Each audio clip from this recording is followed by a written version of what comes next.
Folks, Black Star Network is here. Oh, no punches! I'm real revolutionary right now. Black power. Support this man, Black media. He makes sure that our stories are told. Thank you for being the voice of Black America, Roland. Stay black. I love y'all. All momentum we have now, we have to keep this going. The video looks phenomenal. See, this difference between Black Star Network and Black-owned media and something like CNN. You can't be Black-owned media and be scared. It's time to be smart. Bring your eyeballs home. You dig?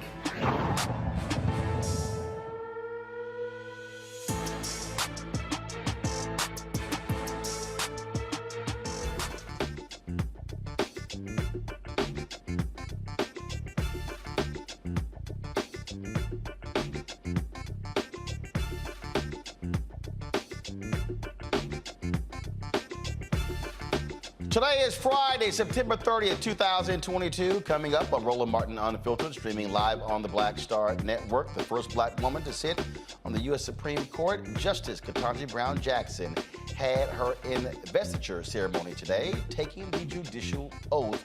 The new Supreme Court term begins on Monday. Hurricane Ian is barreling through South Carolina. It is likely the largest natural disaster in Florida's history. Bethune-Cookman College has been devastated by the storms. We'll show you some of the photos that are being circulated on social media. We'll also talk to the Department of Homeland Security's Center for Faith-Based and Neighborhood Partnerships Director about what the government is doing to assist the millions affected by the storm.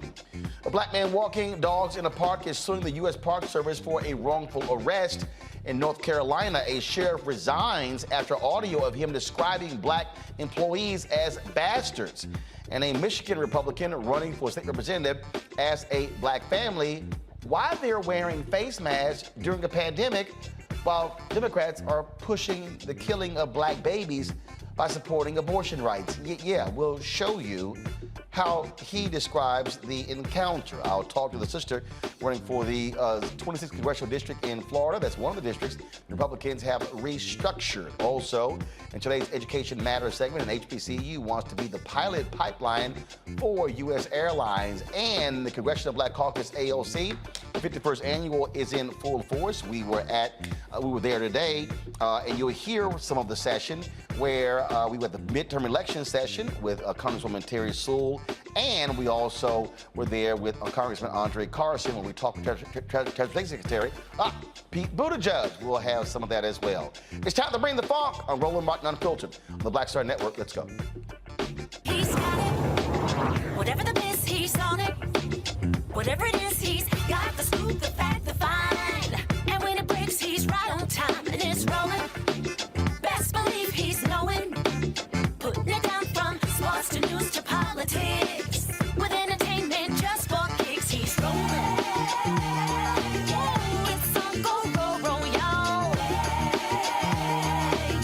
It's Roland Martin, rolling with Roland now. He's funk, he's fresh, he's real, the best, you know he's Roland Martin now.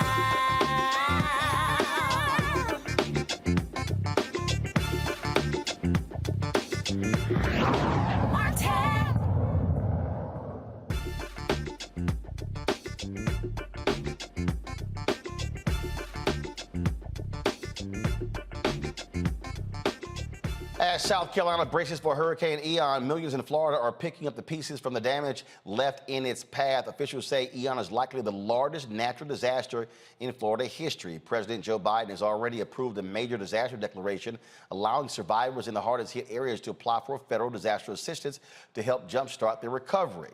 Folks, it is widespread damage. We've seen photos of yachts looking like toothpicks that have been emptied out of a bottle, damage all over the place. We also have seen through social media, and we'll show you in a second, some of the damage were hard hit by HBCU, Bethune-Cookman.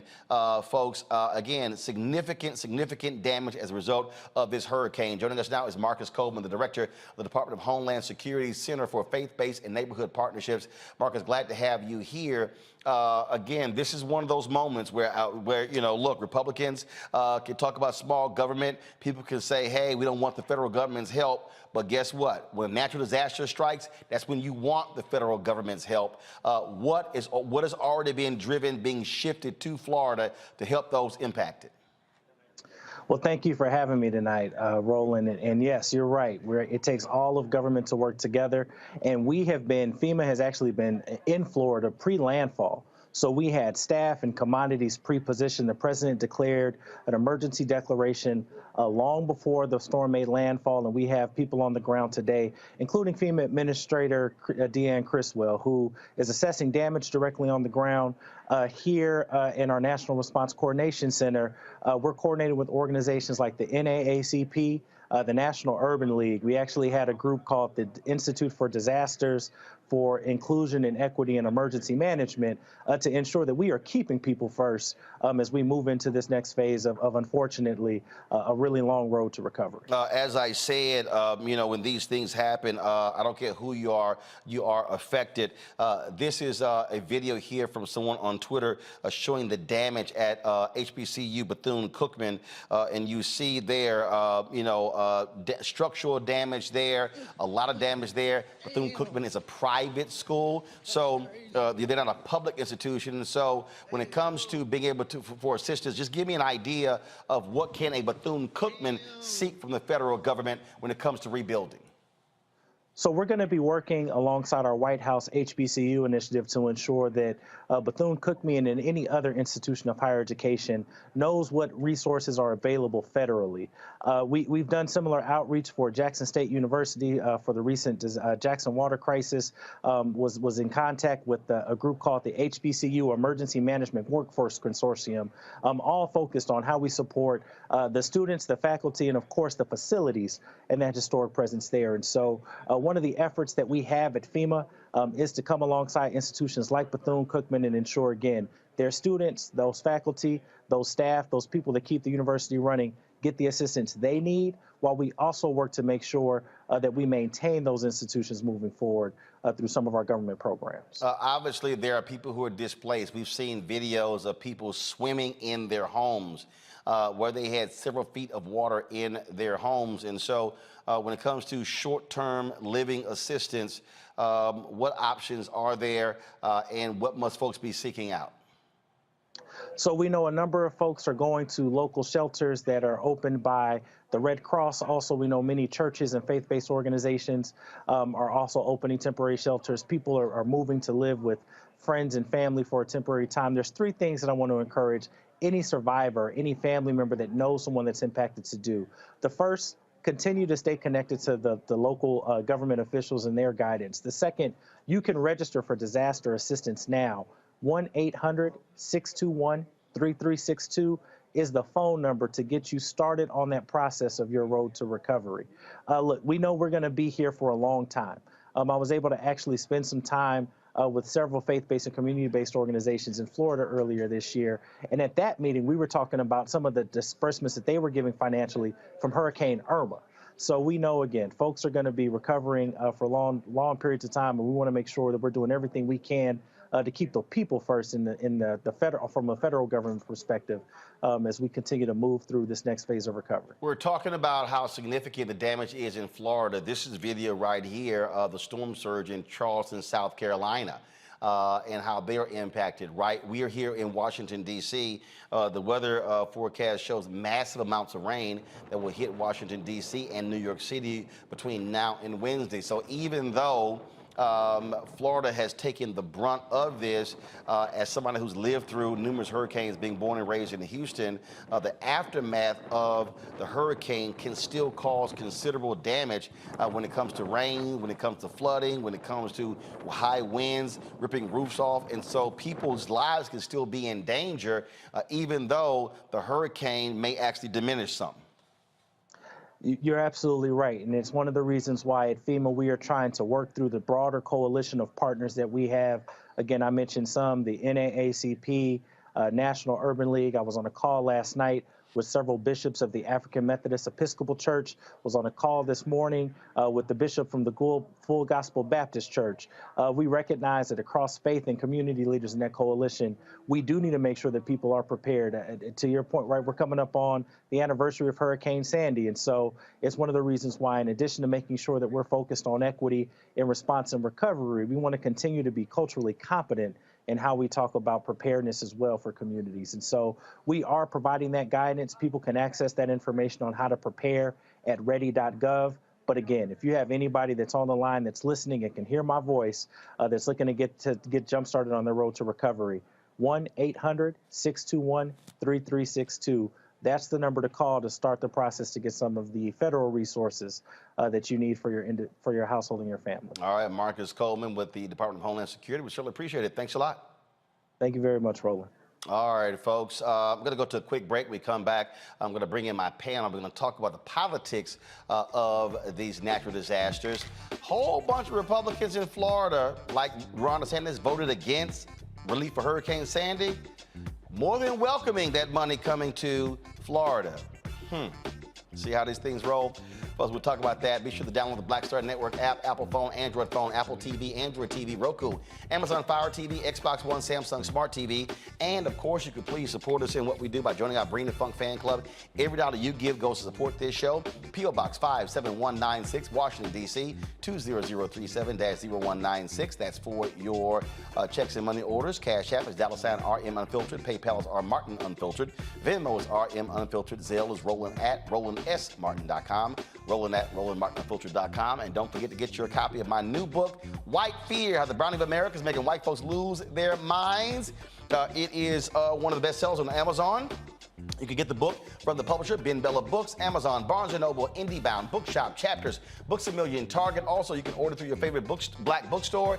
And, of course, you can also download the Audible version of the book as well. I'll be right back.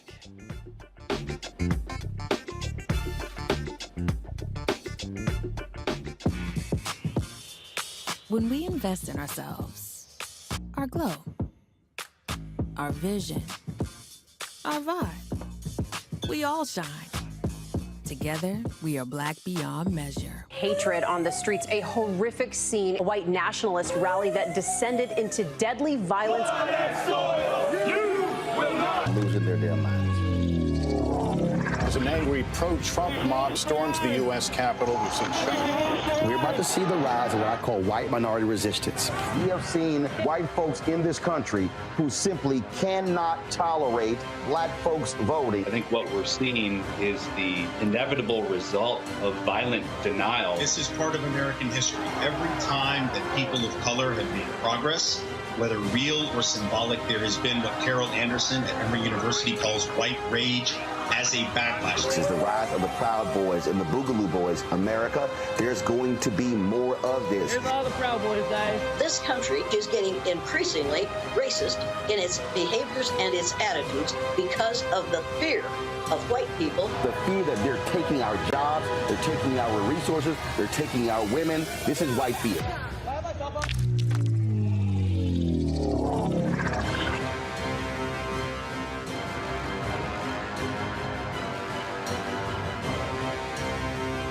When we invest in ourselves, we all shine. Together, we are black beyond measure. Hi, I'm Israel Houghton with Israel, a New Breed. Hi, I'm Carl Payne. Hey, everybody, this is Sherry Shepherd. You're watching Roland Martin Unfiltered, and while he's doing Unfiltered, I'm practicing the wobble. Yes, I am. Because Roland Martin's the one, he will do it backwards, he will do it on the side. He messes everybody up when he gets into the wobble, because he doesn't know how to do it, so he does it backwards. And it just messes me up every single time. So I'm working on it. I got it. You got Roland Martin.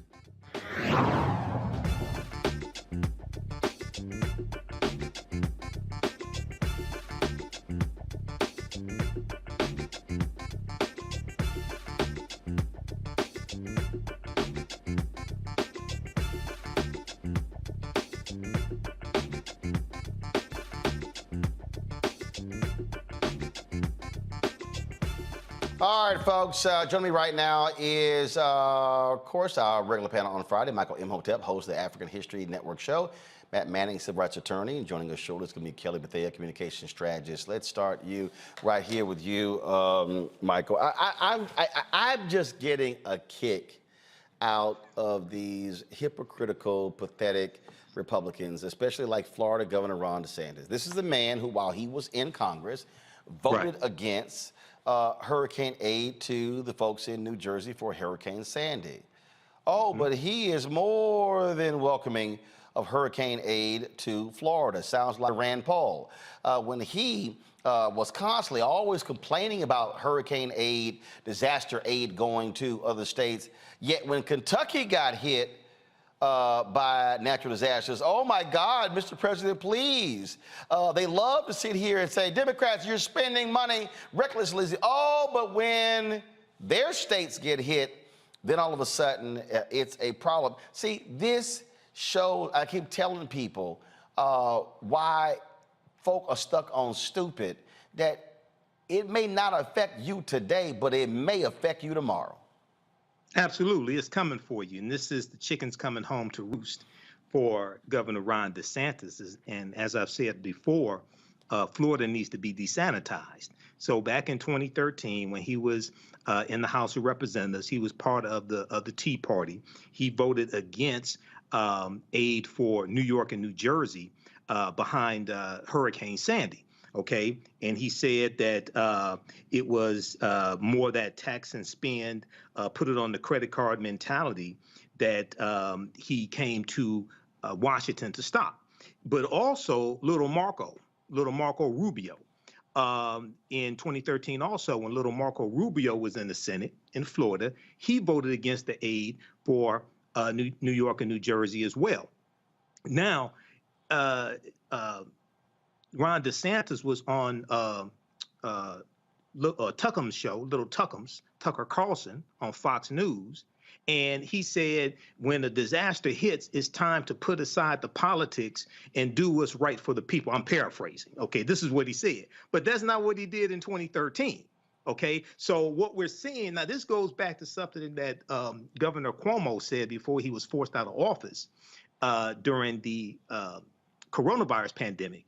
And he talked about how the blue states, or the states that lean Democratic, they contribute more on average to the national pot through taxpayer dollars than the red states, than the Republican states. Because you remember Mitch McConnell was talking about the money going to the blue states and New York, things like this for coronavirus. And Cuomo said, wait a second, who's carrying who? The Democratic states contribute more than the Republican states. So, you know, once again, this is an example of how elections have consequences. Luckily, we have a president in the administration that's not going to play favorites, okay, and help whoever needs aid. So, but Little Marco and Ron DeSantis need to be voted out of office in the 2022 midterm elections. And man, I just sit here and I just laugh at these fools. In fact, one of my followers just sent me this story here. Matt Gaetz, who really should be going to prison, the white R. Kelly, for his involvement with underage girls. Again, hypocrisy. Matt Gaetz, just days after Hurricane Ian ravaged his home state. This is a Newsweek article. Representative Matt Gaetz was one of the many Republicans to vote against a stopgap measure that will continue funding the government and provide billions of dollars in extra disaster assistance. It's like, where y'all think the money coming from? And they think, oh yeah, it makes me look like a big, burly, tough, fiscal conservative, but your constituents are in desperate need of help, and the money ain't coming from Florida. It needs to come from the federal government. That's right, Roland. And you know, what they do every time is they sell it to Republicans like they're being fiscally conservative or responsible is the terminology they like to use. And in reality, they're divesting people of funds that are specifically intended to help them in these circumstances. So it's a matter of them not only playing politics, but like Michael, I think, said wonderfully a moment ago, you know, DeSantis and these cats do this every time, right? When it doesn't benefit them, they go ahead and say, you know, we're not gonna vote for that. And even when it does, in this instance, benefit them, they find a way to politicize it and, you know, make it about themselves and their own agenda. So it's a sad thing that the people of Florida will not get all the money that's intended, especially extra monies, because I live in the area where Hurricane Harvey, you know, ravaged years ago, and we're still dealing with rebuilds. I mean, still, literally just this week, I was dealing with something related to Hurricane Harvey. So it's going to be a long, protracted road to recovery. And the fact that he would vote against extra monies just shows that, you know, a lot of times they're not working in our interest, even if his people need the money. And I also wanted to say for everyone out there, I went to college with Marcus Coleman. He is a brilliant that he's at the helm there for that community partnership with FEMA. And I trust that, you know, they will do what it takes to make sure that people get the resources that they need, irrespective of people like Gaetz standing in the way for their own agenda. Oh, absolutely. And I mean, I just sit here and just sort of laugh at these folks for how they respond in situations like this, and it's just like, really? That's how the cats will sort of operate. So, you know, I get a kick out of it. Today, we were over at CBC ALC, the 51st annual CBC ALC. And for the folks who don't quite understand what works here, you have the Congressional Black Caucus, which is the official members, 58 members of the Congressional Black Caucus. Then you have the Congressional Black Caucus Foundation Annual Legislative Conference, which is run by the Congressional Black Caucus Foundation. It kicked off on Wednesday. If you watch the Black Star Network, if you look at our YouTube stream, the Black Women's Roundtable had their event, which we live stream on Wednesday. Yesterday, and they had different groups, so it's not just the CBC members. I mean, you've got every kind of group imaginable holding events, holding galas, luncheons, prayer breakfasts, you name it, these things are happening. This morning, I stopped by. Senator Raphael Warnock was speaking at a prayer breakfast for ministers organized by the 100 Black Men. It was a busy day today for me.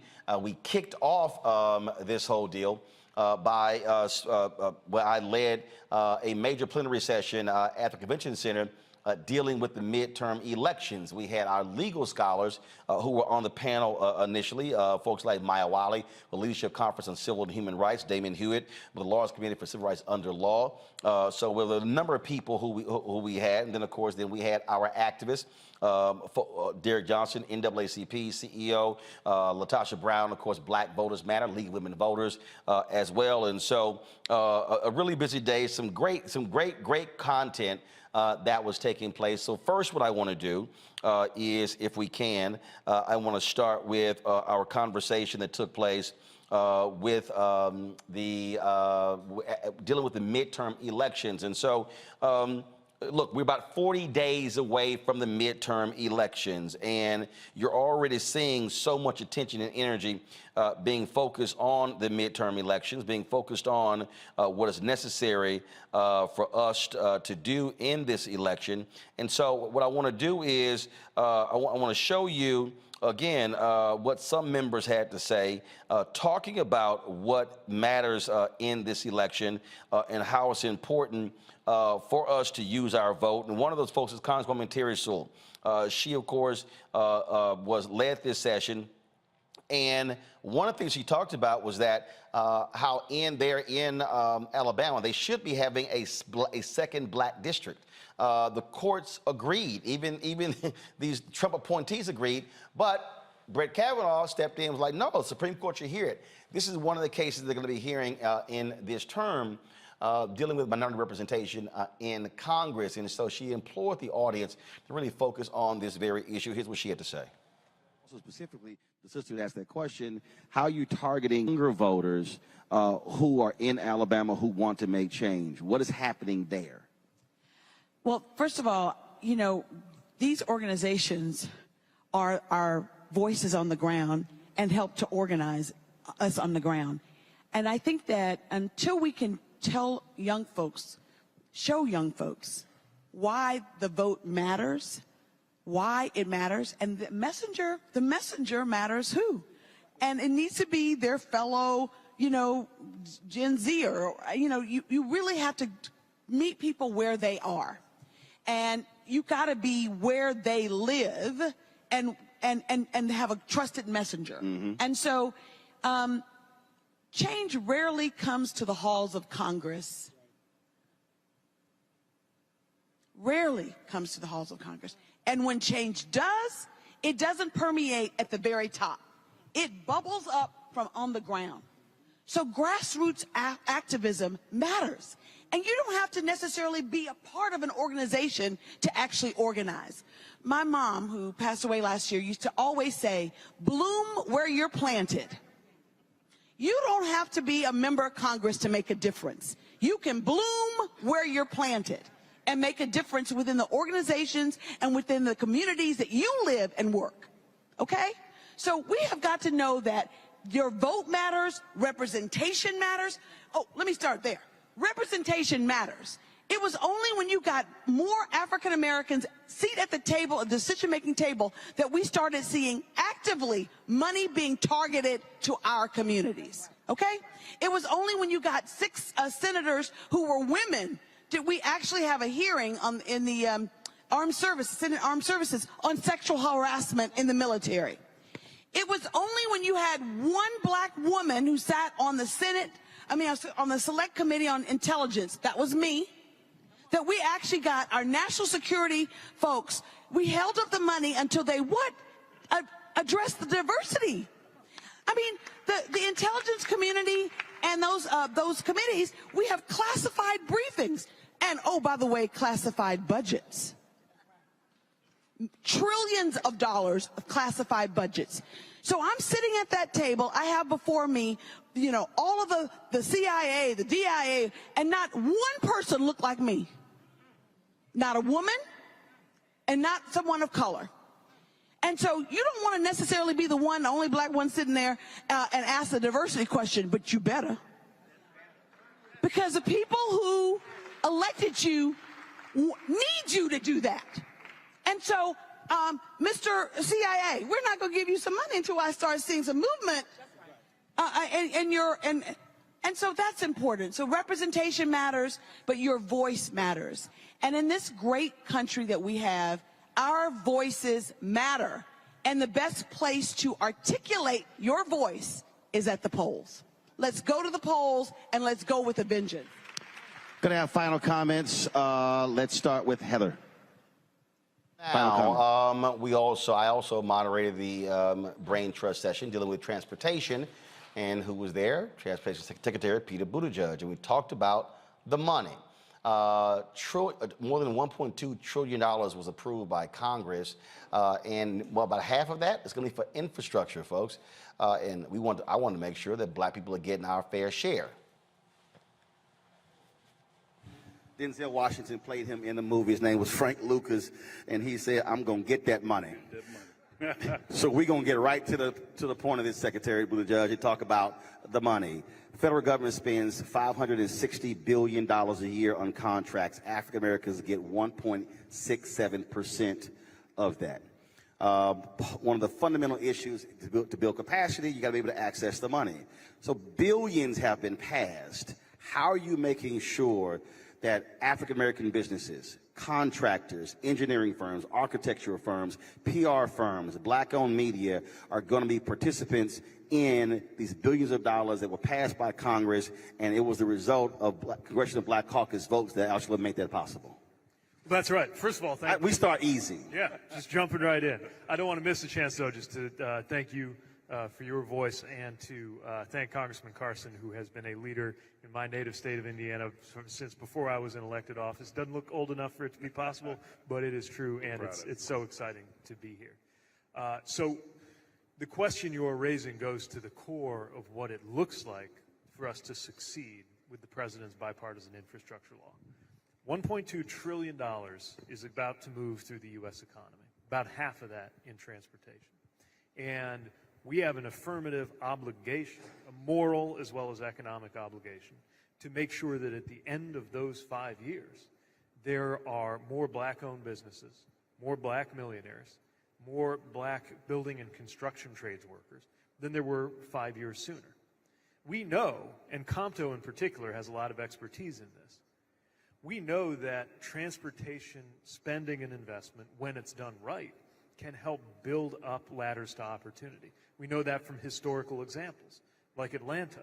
One of the reasons why there is a famous black middle class in Atlanta that is so strong is that a generation earlier, when the airport was being built, Mayor Maynard Jackson made sure that there was access and opportunities to get in on the construction contracts that came with that. And actually, he said there will be tumbleweeds that will roll down these runways before I allow this to be rebuilt if black folks don't get it, because when he became mayor, African Americans were getting 0.0012% of all city contracts.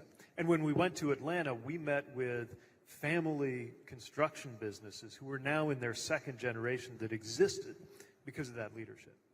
So we understand the opportunity and the obligation. What does that actually look like? First of all, we've got to understand the barriers to black-owned business participation that have existed and that exist today. That's the whole idea of DBE programs. We also know that there are some barriers to entry, or let's say gaps in user friendliness in the program as we know it, which is why our team has been rewriting the rules around the DBE program, and that is actually out for comment right now. So business owners and leaders who are here in the audience, who are watching this online, if you have not already, should make your comments known right now before we finalize that rule. But we know right now what some of those barriers are. First of all, access to capital. It's why we're partnering with SBA on things like bonding that we know can be an issue. The personal net worth caps, which we're going to change, or we're proposing to change, I should say, in the rule. Because we've spoken to a lot of business owners who say, hey, I'm just about to get what everybody's telling me I'm supposed to have done. We're finally growing enough, and now we're too big to be small, and we're too small to be big. We can do something about that. Things like whether retirement counts against that personal net worth. Access to information.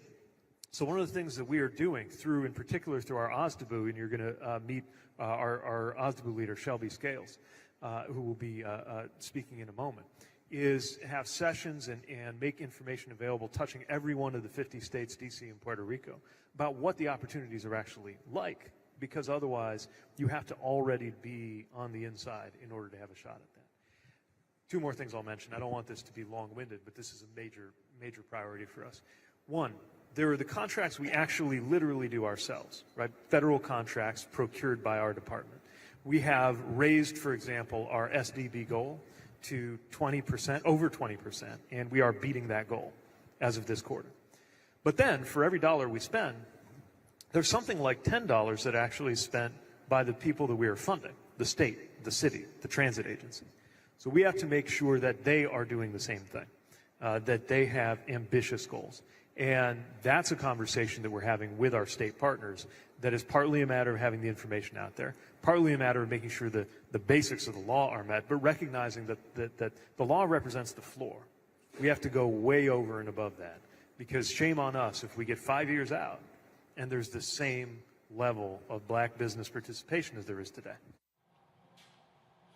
All right, folks, and we also, the final session that I participated in was one dealing with the state of the Supreme Court, and that was, of course, a session organized by Congressman Hank Johnson, Representative Mondaire Jones, and it was moderated by Simone Sanders. I was on that panel along with Ellie Mistel of The Nation, and here's some of that.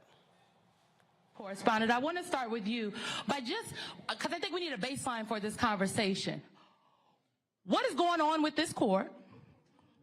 And what is if you had to pick one thing you are most concerned about this session, what would it be? Oh, I can't pick one. Well, you got to pick one now. You got to pick one. All right. Well, I'll start with democracy. That seems like a good place to start. The court is going to hear two major cases that will determine whether or not we have a republic this term.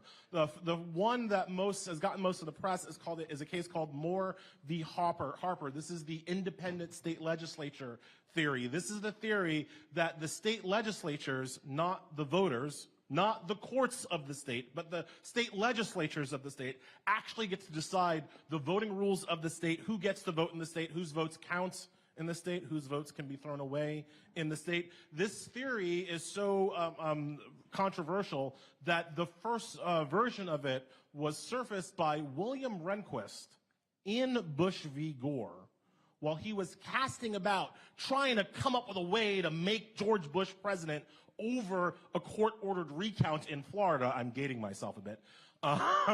But over that recount, William Rehnquist surfaced this independent state legislature theory. It was widely debunked at the time, except for one other justice, Clarence Thomas, who was a fan of this theory. And so that is going to be coming up this term, whether or not the legislatures themselves can throw out votes that essentially they don't like. The other big case is going to happen on Tuesday. This is called Merrill.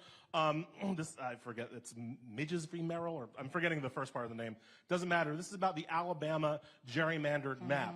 Alabama put forward a map that was only had one majority minority, two majority minority districts. It was so racially divisive that even the conservative Alabama state court was like, that's too racist for us. And this is a court in Alabama. It goes up to the 11th Circuit Court of Appeals, a Trump court, And the 11th Circuit, 2 judges picked by Trump who were just like, yeah, no, dude, that's really racist. You can't do that. And Brett Kavanaugh says, wait, nope, not too racist for me.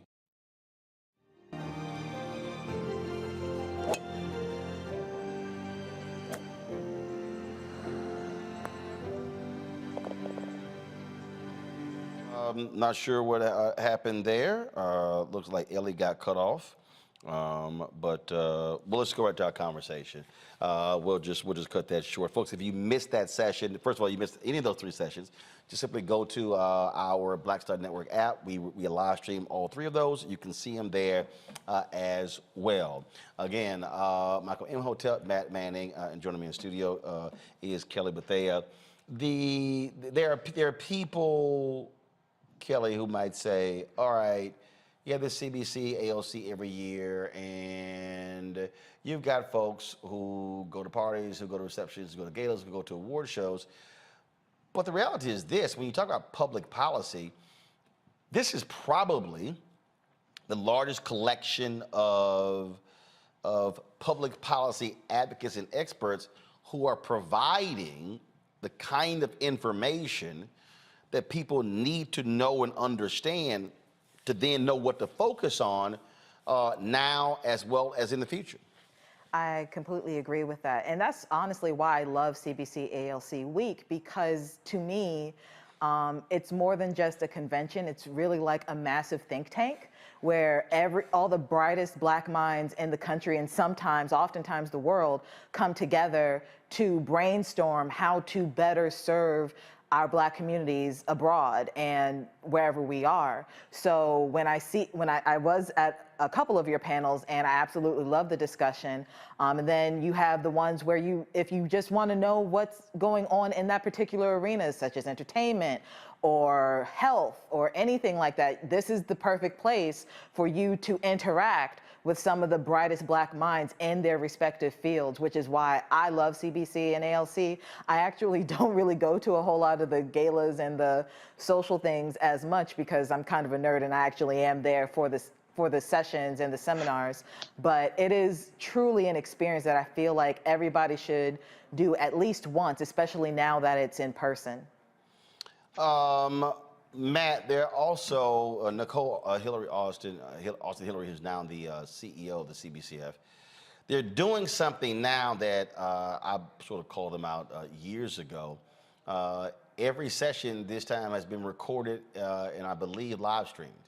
But I definitely know they're actually being recorded. Every session. This is the first year that's actually happened, and I kept saying, what the hell is the whole point of having all of these great advice, great discussions, various panels, and if you weren't here, then you didn't know what was going on. This is what I'm just a huge believer in, driving the information out. And so you take the panel that we did on the Supreme Court. You probably had 250 people probably in the room, maybe. But let's just say 150 or 200. But because we were live streaming it, more than 1,000 were watching at that time across the country. More will watch when we restream it, also over the next 2 weeks as well. And this is the kind of info that we need, because too many of our folks literally are walking around having no understanding of the ramifications of Supreme Court decisions, public policy, what's happening on the federal, state, and local level. And again, they're covering a myriad of topics, ranging from hip hop and politics, ranging to Black maternal care, to economics, you name it. And so there's value in it. I'm glad to see now they're getting the information out to a broader audience. I think that's incredibly important. And I think, they have not only a moral duty, but a duty as professionals to disseminate that information. And really, it's a drum that you beat on this show every week, and one that Michael's also very good at in telling people to go to whitehouse.gov or congress.gov. A lot of times people feel like, they don't know where to find the information, and then finding information that breaks it down in a way that they understand can be difficult.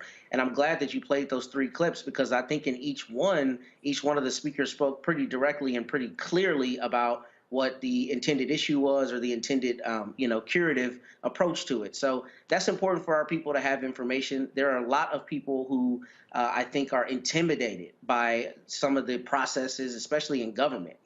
Congress has a million rules. It's hard to always know those rules, right? So it's important that the CBC record this information so that people can see it and hearken back to it, especially when we discuss issues on the show and when they hear them otherwise, so they can see, well, this is what they were discussing at that panel. This is how the law is being broken down, for instance, as it relates to that independent state legislature theory. I mean, that's really insidious stuff, right? So to have somebody like Ellie Mistel breaking it down for you to understand what it is at its core is important.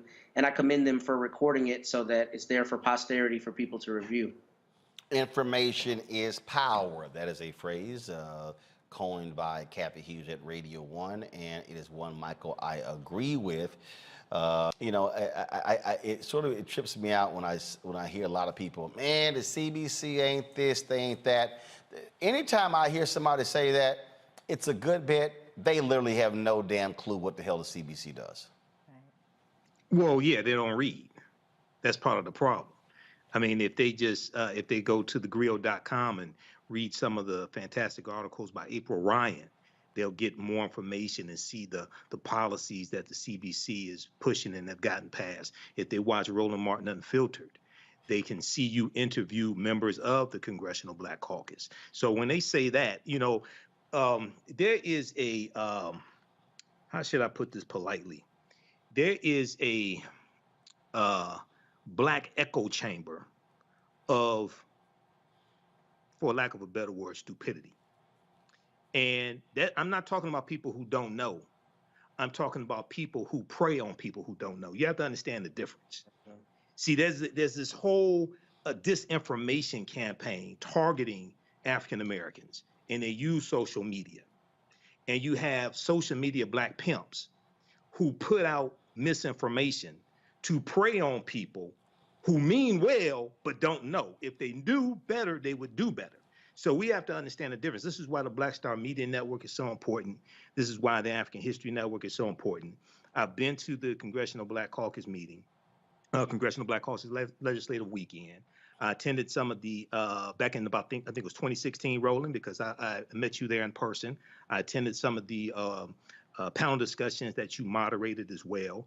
One of my teachers, Dr. Leonard Jeffries, was there because every year when they have the Congressional Black Caucus Legislative Weekend, there's a panel discussion on reparations.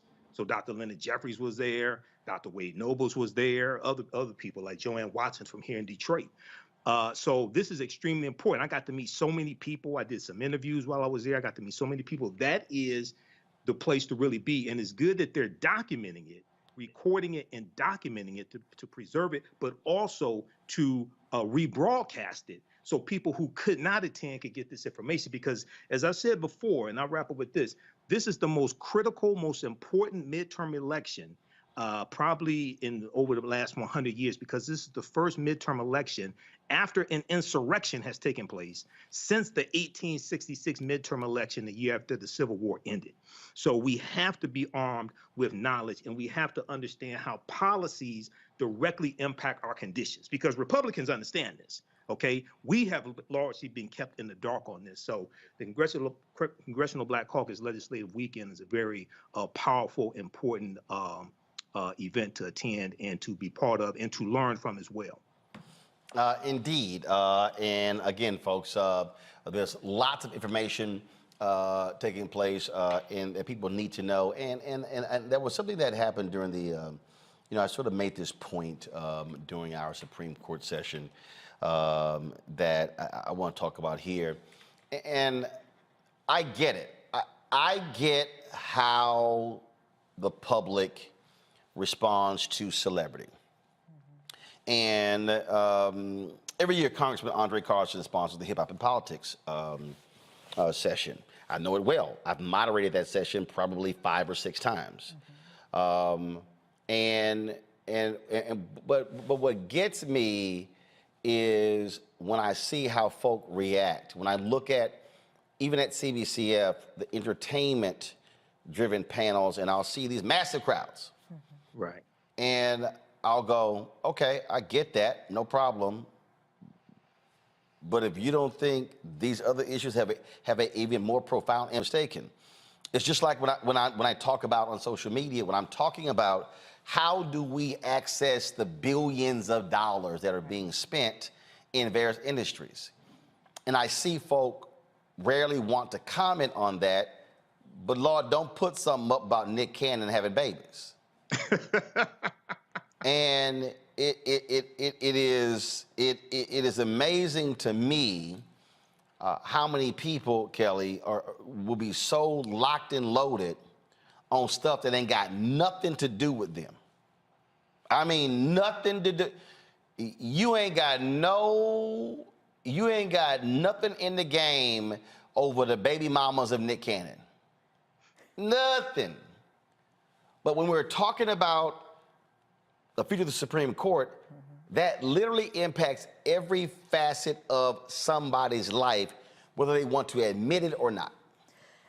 Again, that makes complete sense, but I also take into consideration the fact that when it comes to entertainment, and I'll use your example of Nick Cannon, people understand baby mama drama. People understand that chaos, that confusion, because it can be applicable to their own lives. Not saying that everybody has baby mama drama, but everybody does have some semblance of drama. The whole point of entertainment news is for it to serve more or less as a distraction from people's everyday drama, right?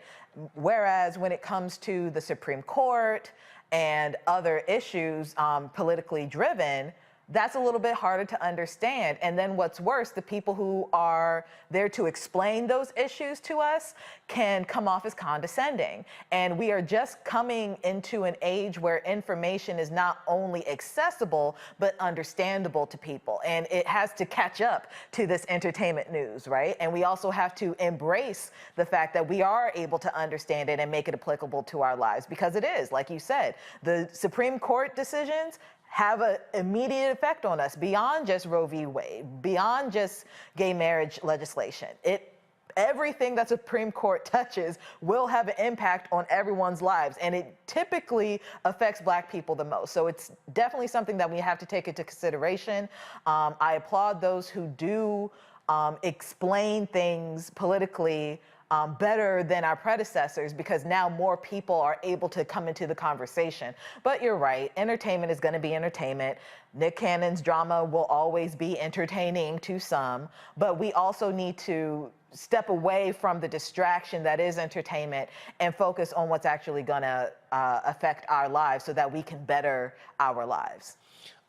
I'm just, I guess my concern, Matt, is that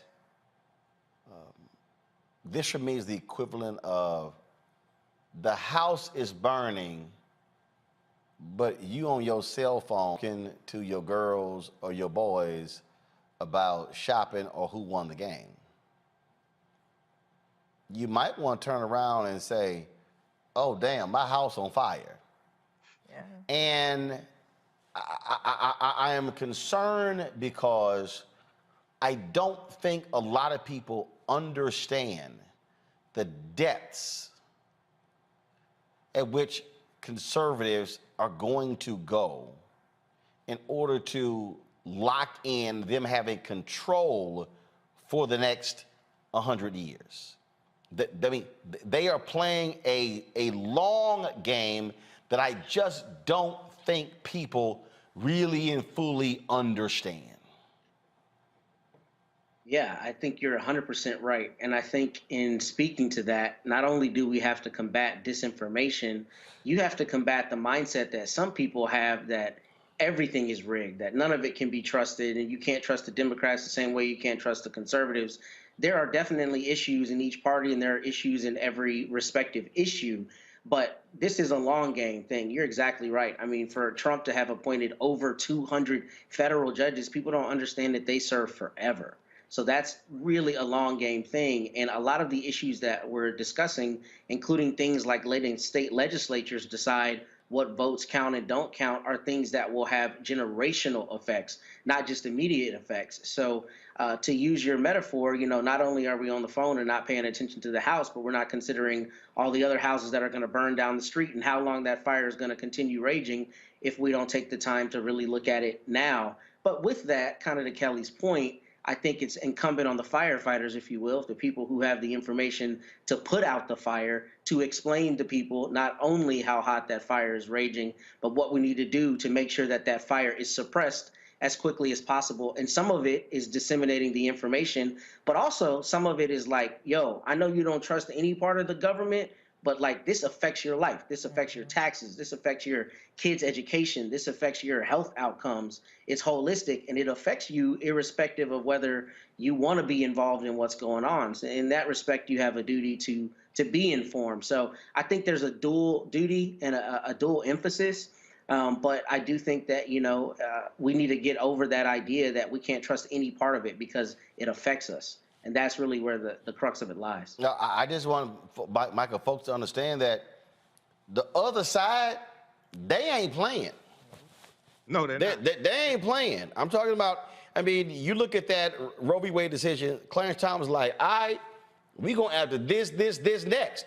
They're not, when people start signaling to you what their intentions is, what they saying is, we got the votes locked up. We can run the table if we want to. Right, and that's what they're going to do. If Republicans take back control of the House and the Senate, I don't think they're going to. But if they do, this is, we have no idea what's in store. If Donald Trump wins in 2024. Which I don't think he will, but if he does, you go read the stories by Axios by Jonathan Swan about a second Trump term and how they're going to remove a lot of they're going to reclassify employees. They're going to reclassify a lot of them and fire a lot of them and replace them with Trump loyalists. It sounds like something from Adolf Hitler. It sounds like something from Mussolini. It sounds like fascism. Okay, so one of the reasons, going back a few minutes ago, you said that Republicans want to control the courts and things like this for the next 100 years, and people don't understand that. The reason why many people don't understand that, especially African Americans, because they don't understand the history of the last 100 years, especially the last 154 years, going back to the end of slavery and Civil War Reconstruction, but then the Jim Crow era, where they rewrite the state constitutions to do the same thing that Republicans are trying to do in state legislatures across the country. Suppress the African-American vote. They impose poll taxes, literacy tests, things like this. They rewrote the state constitutions because in South Carolina, for instance, the majority of the state legislature in South Carolina were made up of African-American men. They saw the changes that were taking place in this country because African-Americans were voting, and they made a concerted effort to stop that. So most of us don't understand this history. So when we see it come around again, we don't understand how to stop it. This is why I was warning people in 2015 and 2016 about Donald Trump, because he ran on the platform of law and order. That's a throwback to Richard Nixon, 1968. Richard Nixon was a backlash to the civil rights movement, the Black Power movement, the rebellions taking place all across the country, like in Detroit, 1967, affirmative action, things like this. And Donald Trump was a combination of Richard Nixon and George Wallace, governor of Alabama.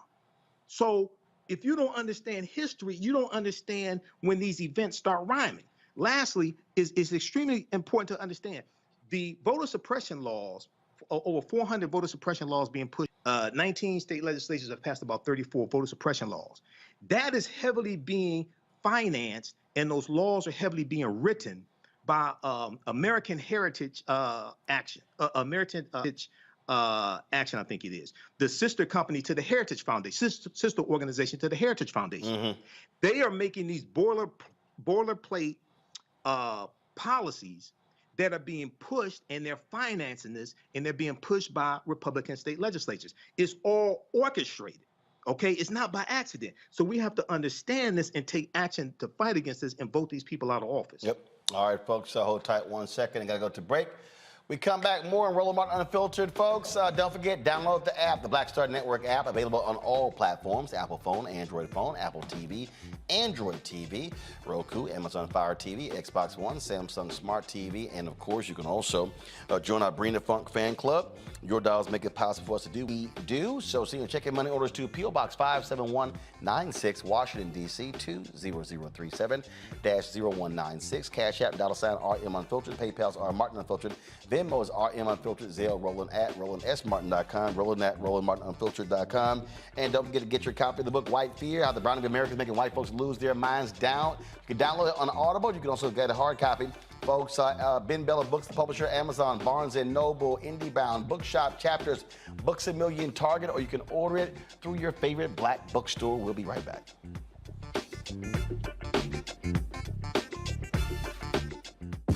When we invest in ourselves, we're investing in what's next for all of us. Growing, creating, making moves that move us all forward. Together, we are Black beyond measure. On the next Get Wealthy with me, Deborah Owens, America's Wealth Coach, African Americans have an average student loan balance of more than $30,000. Student loan forgiveness has been a long time coming. The Biden administration has introduced a new program that's going to allow you to have almost or up to $20,000 forgiven. I think that the Biden administration, by implementing this plan, is admitting that there have been several serious faults within the higher education financing system, and that this plan is a step in the right direction. That's on the next Get Wealthy, only on Black Star Network.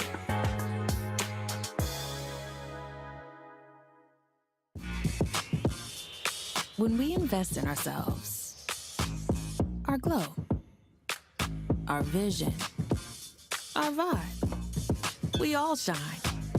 Together, we are Black beyond measure. When you talk about blackness and what happens in black culture, we're about covering these things that matter to us, speaking to our issues and concerns. This is a genuine people-powered movement. There's a lot of stuff that we're not getting. You get it, and you spread the word. We wish to plead our own cause.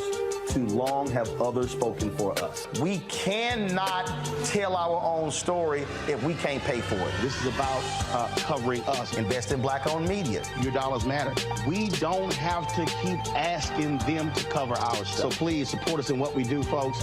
We want to hit 2,000 people, $50 this month, raise $100,000. We're behind 100,000, so we want to hit that. Y'all money makes this possible. Check some money orders. Go to P.O. Box 57196, Washington, D.C. 20037-0196. The Cash App is $RM Unfiltered. PayPal is R Martin Unfiltered. Venmo is RM Unfiltered. Zelle is Roland at RolandSMartin.com. I've always said this: rather than to continue to fight for a fair piece of the pie and the equal slice of the pie, I want my hand on the knife that cuts the pie. And to that extent, who bakes the pie and who puts it in? And that's one of the things that got me involved in going into politics in the first instance. I'm tired of people making decisions for me. Right. And mine. I want to be a part of that decision-making process. And luckily, it has paid off in terms of seeing the progress that many people in America have made, particularly people of color. One thing bothers me now that we seem to be losing that. Right. Saying that we've got to be more concerned with other people than those people who were here. We built America.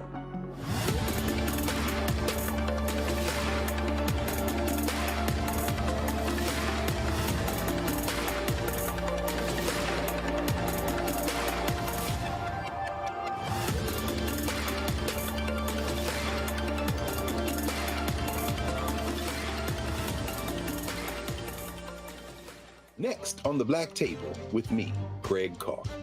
Immigrants lured off Texas streets and shipped to places like Martha's Vineyard and Washington, D.C.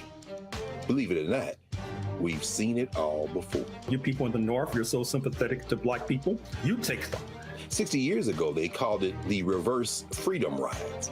Back then, Southern governors shipped black people north with the false promise of jobs and a better life. It's a part of a well-known playbook being brought back to life. So what's next? That's next on the Black Table, a conversation with Dr. Gerald Horne about this issue of the reverse freedom rides, right here on the Black Star Network.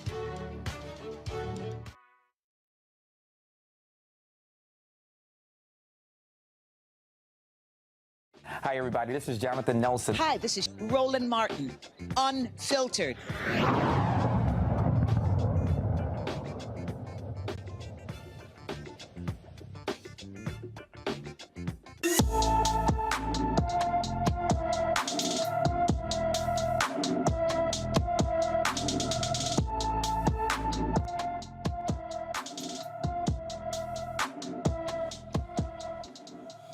All right, folks, Rashawn Davis took out the trash on September 24th and never returned to his Brooklyn, New York home. The 13-year-old is 5 feet 7 inches tall, weighs 148 pounds, with black hair and brown eyes.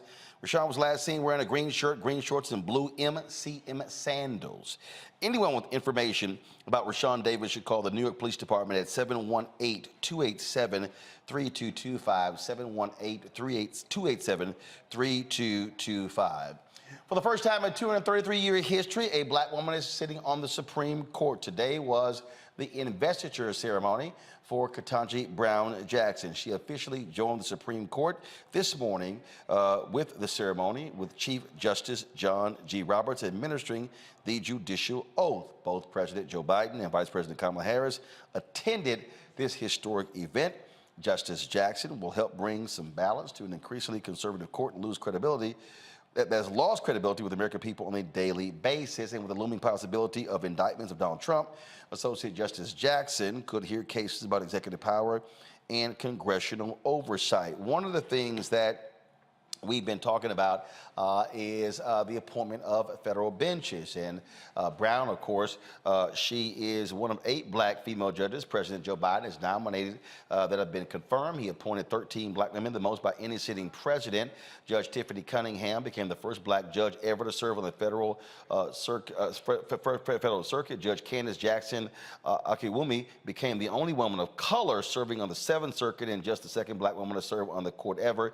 Judge Eunice Lee became the only black woman actively serving on the 2nd Court, and the second black woman to serve on the court ever. Judge Holly Thomas became the first black woman to serve on the 9th Circuit from California, and is the second active black woman judge on that court with 29 active judges. There are a few pending nominees, including black women who become the first to serve on the 3rd Circuit, Delaware Supreme Court Justice Tamika Montgomery Reeves, the 5th Circuit, Judge Dana Douglas, and the 11th Circuit, Nancy Abudu. The thing here is that we also now, one of the things I was talking with folks, Matt, about on this issue is that part of the issue is, yes, it's great to see these particular judges here, but a lot of these judges are replacing black judges. I was talking to someone who on this issue, and they said that what really should be happening is we should be seeing an expansion in the number of judges as opposed to replacing black judges. We want to see more on the federal bench. Yeah, I think that's important. And I think it's important, especially on the appellate level, to have judges, because you're not only looking at what's happening in trial, you have people who are deciding what cases should be remanded back to the district court and what cases should be decided in a certain way so that if they go up to the Supreme Court, you know, you have a solid base of decision. So I don't disagree with that principle. I think it should not just be replacing the black judges, but it should be expanding those judges. And it should really be about making sure it's not purely ornamental, because the reality is, you know, of the Supreme Court justices, there have been 116 since the inception of the Supreme Court, and only 8 have not been white men. So, I mean, the dearth is just ridiculous. The number of judges that have been white overwhelmingly and male since the institution was founded in general, the federal courts, is just overwhelming. So it's important to not only replace those judges and not give us just this feeling of, you know, we feel good because we have a person who looks like us in the position. There should be a true proof that there's an intention equity on these benches. And to that end, one thing I wanted to mention is, as we look at issues like qualified immunity and voting issues and other issues that are going up to the Supreme Court, sometimes the lived experience of those judges is super important, like that judge in Mississippi who wrote a 76-page opinion basically saying this law is bunk, I have to follow it, but this is a law that we need to change. I can't remember Your Honor's name in that instance. That's important because that's not the kind of thing we've seen from judges who have not had the lived experience of being Black and in America. So it's important for the judiciary to have those faces so that they can, impart their lived experience when they're making judicial decisions that affect our lives. There are some people, Kelly, who have tried to dismiss these appointments. And I got to remind people, you got Judge Cannon, who was making these rulings dealing with the Department of Justice in the search of Mar-a-Lago. We can look at so many examples of how one judge weighing in can alter history. So I think people make a serious mistake when they act as if these judicial appointments are not that big of a deal. But that also goes back to what we were talking about in a previous segment about who actually is informing us of this information and how is it being digested. I think it goes back to how we were explained how things worked in the past and how it was coming from a more condescending tone. So you kind of, drown it out. And what's worse, in you drowning it out, you gravitate towards somebody who only knows this much about it, but it actually sounds like something palatable, so you gravitate towards that misinformation. And the misinformation given is that judges do not matter. Judges absolutely matter. First and foremost, they are at the top of their game as far as the law is concerned. There's a reason that they were appointed. They have been spending their entire lives studying jurisprudence to make sure that they have the wherewithal to make decisions on the bench. And they affect our lives on a very personal level. Like, again, we see this from the top of SCOTUS down to the Adnan Syed case down in Baltimore. It happens and it occurs on every single level of the judicial system, and it affects us intimately. We just need to get that information from people who not only understand that, but are able to explain it to us in such a way that doesn't sound so condescending and that is easily digestible. But no, judges absolutely do matter. And we frankly need more judges who understand the experience, going back to Matt's point, who understand what Black people are going through. And again, cautioning those who are in power that appoint judges to not just replace a Black face with a Black face, because we don't want to be tokenized. We want to be utilized so that we can better our communities.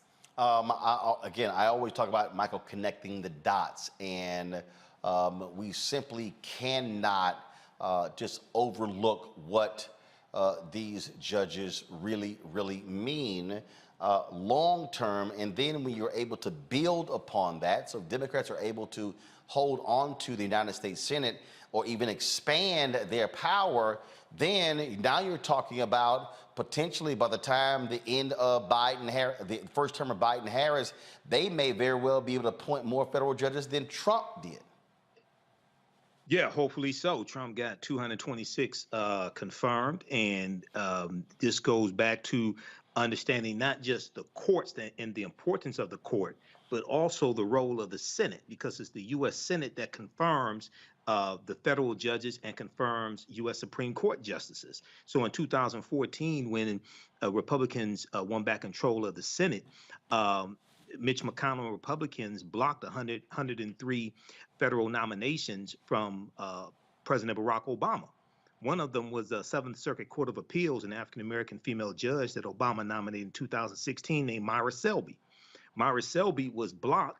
She wasn't even given a hearing. When Trump becomes president, because many people don't understand how the Electoral College works, which once again deals with law, then they filled her seat with Amy Coney Barrett. When Ruth Bader Ginsburg died, they rushed Amy Coney Barrett through in about 9 days before the election, and now she's on the Supreme Court ruling on the Dobbs case, which basically repeals Roe versus Wade. Okay, so we have to connect the dots and understand the courts interpret law. The laws coming from the legislative branch of government, the courts can determine whether it's constitutional and the law remains, or strike down a law. It's going to be the courts that determine whether or not the African-American farmers and Latino farmers, et cetera, will be able to get the $4 billion in debt forgiveness that's in the $1.9 trillion American Rescue Plan. That's dealing with the courts. So we haven't really been explained how politics and laws impact every aspect of our lives and the role of the courts. Republicans understand that much better than Democrats and African Americans, but we're starting to learn that more. And it's extremely important that we understand that for the 2022 midterm elections and 2024. Absolutely. And again, it's trying to get people to understand how all of these things matter, and not just, again, the federal election as well. All right, let's talk about North Carolina, where North Carolina sheriff has resigned after audio of him calling black people black bastards gets released. Columbus County Sheriff Captain Jason Souls recorded Sheriff Jody Green during a phone call, a racist rant about black employees at the county sheriff's office. Yeah, this white sheriff showed his true white supremacist colors. Check this out. The first place I see, I've got the office numbers too. I mean, the first extension that Melvin Campbell or Lewis Texas called, they're gone. First one I find. Period.com. I'm sick of it now. Sick of these black bastards. Well, they clean the house and be done with it, period, and we'll start from there. What are they trying to say? It's just shit all the time. But from 2 weeks ago, when I got this mail on leave up till now, when I see the mail will call, Melvin Campbell has called anybody, or anybody's called him, there it goes. Same to Lewis Hatcher. And it's just Sabrina, whoever, they're gone. And I'm telling you, this is fair as I can be. Just giving you heads up, that's coming. When me and Boyd and Nancy go through it tomorrow, the first numbers we see, they ain't gonna make it, brother. I'm telling you. They might as well come somewhere else to go. If you ain't with me, I ain't referring to you, but if they're not with me, they're against me.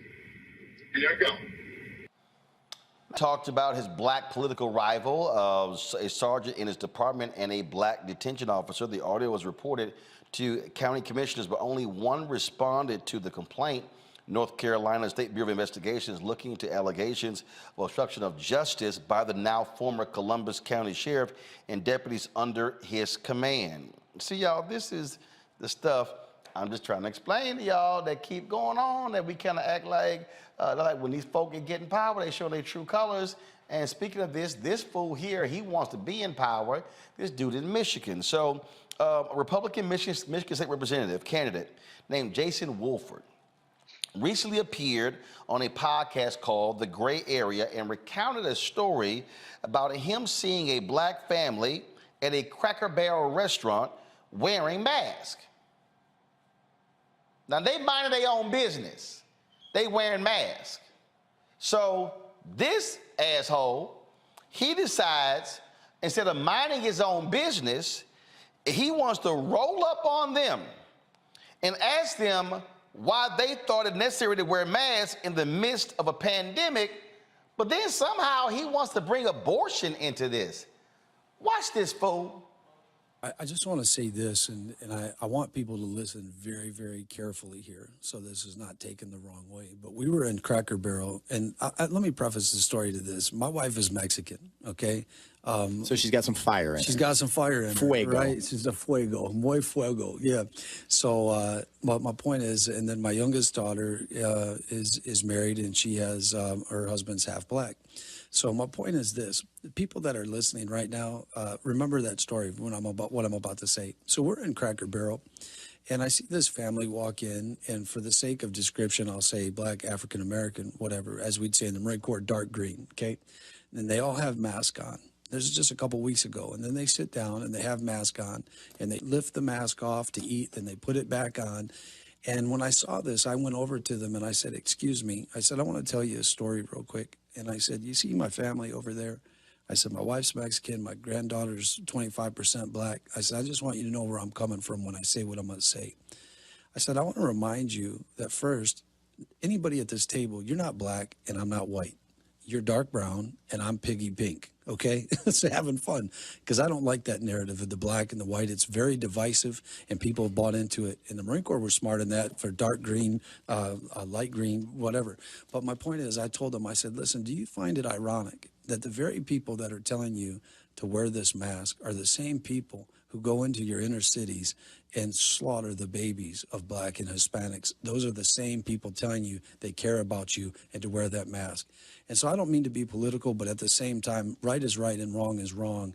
And you said earlier, you know, you sniffed things out and it looked like this thing we were going through had more holes than Swiss cheese, right? And so I just want those that are listening, you know, brown, piggy pink, whatever they want to say color-wise, across social races, financial, you know, means. We need to pay attention to our freedoms and what's being taken from us, what we're allowing to be taken, and then also the agenda that's being pushed on us, because it's just so many times not the fact.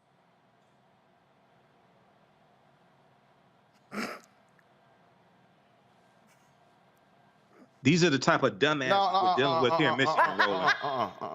I'm just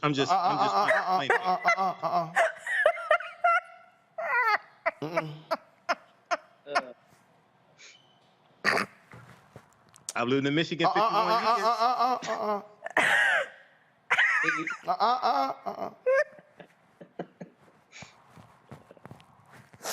Okay. First, these black people came to Cracker Barrel to eat. Did nobody come to Cracker Barrel to see his punk ass roll up on them, asking about, first of all, somebody posted a tweet. It's one of the best tweets I've seen about masks. The guy said he was on the airplane, and so somebody said, what's the value of you wearing that mask? He said, this mask keeps me minding my own damn business. Now, here's what's a trip, y'all. This white man don't know who the hell these black people are. This white man don't know if they black Republicans, if they black Democrats, if they black independents. He don't know nothing about these black people. He just decided to get his puffy, what do he call himself, Matt? Piggy pink. Piggy pink. He decided to get his piggy pink ass up, roll up on this black couple, interrupt their damn breakfast, and then he goes, the folk telling you wear the mask are the ones slaughtering black babies. Okay, what's Piggy Pink's name? Piggy Pink. Jason Wolford. Jason Wolford. Okay. Wolford. Yeah. I wish I knew the black family. And I wish they would have said, let's just say Jason brought his piggy pink ass in front of me. And I would have said, first of all, why you bringing your ass over here? And then when he finished talking, I would have said, hey, Jason, you got anything to say about black folks who've been slaughtered by cops?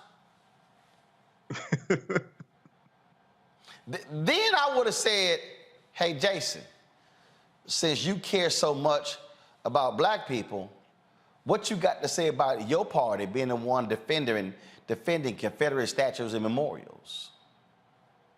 Hey, Jason, since your ass got so much to say, what do you have to say about your own party overturning the will of the people when it comes to the commission to redraw districts?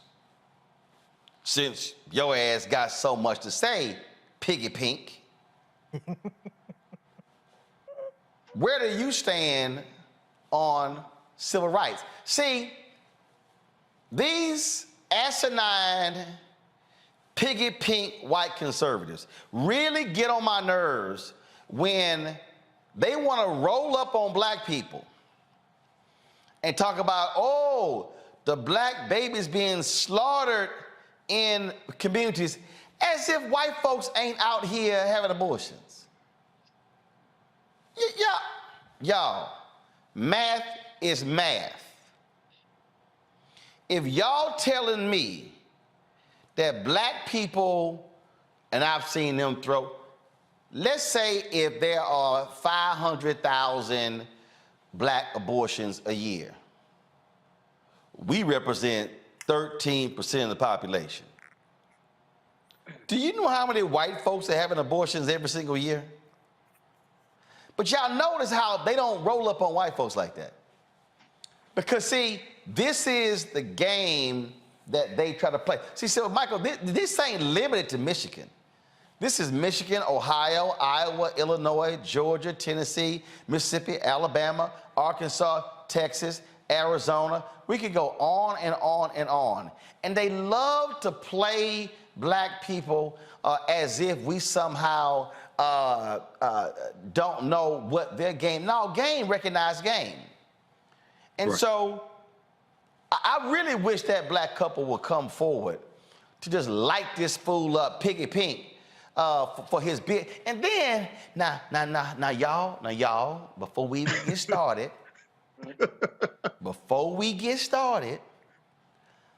my wife, Hispanic.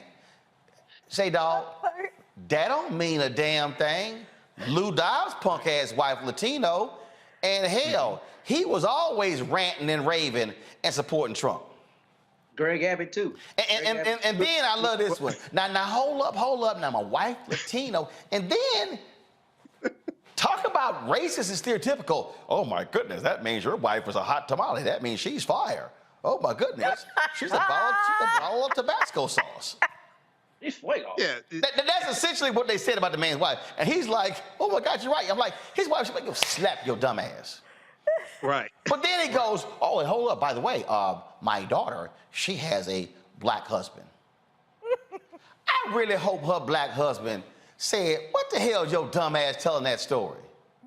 He said half black. And then he quantified it at 25% for somebody. He basically called his granddaughter a quadroon. Well, you know, they're black and African American or whatever. I don't really see, because in the what do you say? In the military, we call them green. Oh, so now we Martians?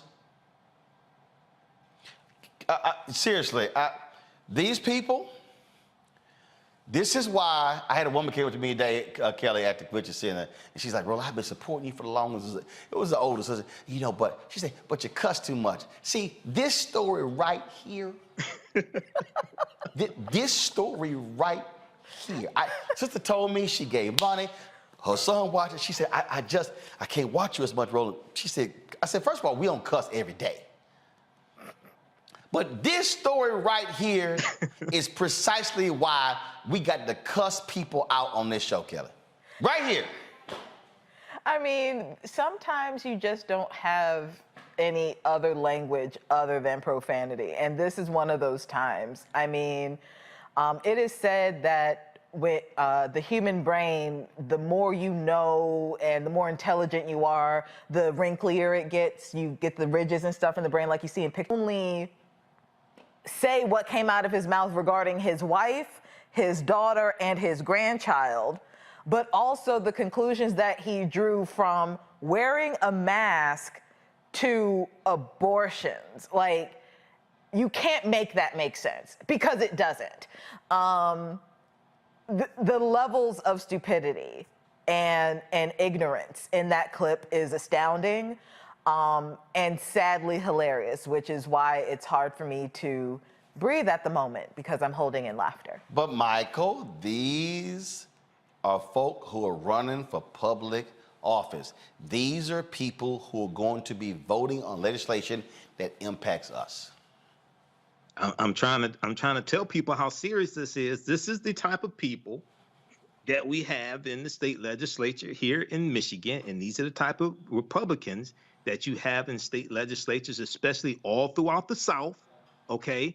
And, you know, I have a picture of El Hajj Malik Al-Shabazz behind me, Malcolm X. Malcolm X lived in Lansing and East Lansing. Malcolm said that whenever you're south of the Canadian border, you're in the South. This is the type of mentality from a lot of these people. And this is what we see here in Michigan, okay? So he's drawn, and let's keep in mind that the guidelines for wearing masks during coronavirus, through the pandemic, they come from the CDC, which is the federal government. Regardless of whether it's Democrat, Republican, what have you, that comes from the CDC. And then it comes from your state government as well. So this is the type of nonsense that we're dealing with. But these people like this have to be voted out of office. They're dangerous. Okay, they're dangerous. And then, you know, he said his wife is Mexican. Then he talks about his daughter is her boyfriend is half black, things like this. And we need to pull up his voting record to see what type of policies did he vote for, what type of policies did he vote against. You know, so this is an example of how elections have consequences and why these people are so dangerous. The thing here, Matt. Again, these black people just trying to mind their own business, and this fool decided to roll up just to be stuck on stupid. Look, man, the thing that's ridiculous about this, especially ridiculous, is this is exactly what white people who are racist, who don't want to believe they're racist, do. They try to give themselves license by saying, see, I got black friends. My granddaughter is half black or partially black. My wife is Hispanic. None of those things give you license to be racist, number one. But number two, this is what conservatives do, is they make straw man arguments that have absolutely nothing to do with what you're talking about. If he had walked over to them and talked to them about mask policy, he shouldn't have been there bothering them anyway. But that would make more sense than trying to take that and then extend it to this conversation about the inner cities, number one. And I think further in that clip, he says, I don't know if they actually lived in the inner cities, but that's the kind of racism that you see from people who want to believe that they're just talking from a standpoint of reason or rights, right? You know, presentation of rights. Because I think he says that in the clip, like, oh, they're taking away our rights from us. You don't have to bother these people, number one. And number two, you know, these people don't care about your opinions on policy, especially, as Michael said, when it's promulgated from the CDC. That's the thing that's so absurd about it.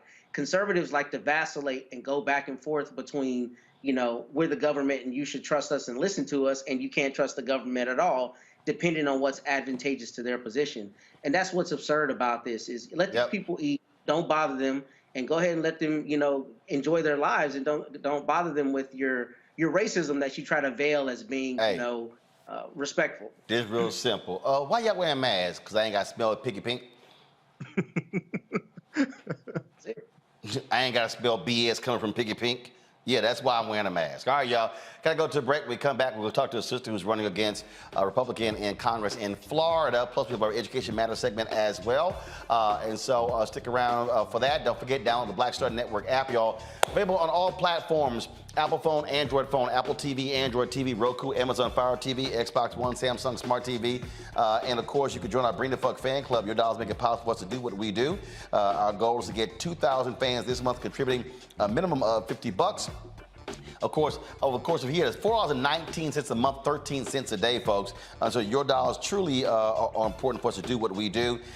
Send check and money orders to P.O. Box 57196, Washington, D.C. 20037-0196. Cash App, $RM Unfiltered. PayPal is R Martin Unfiltered.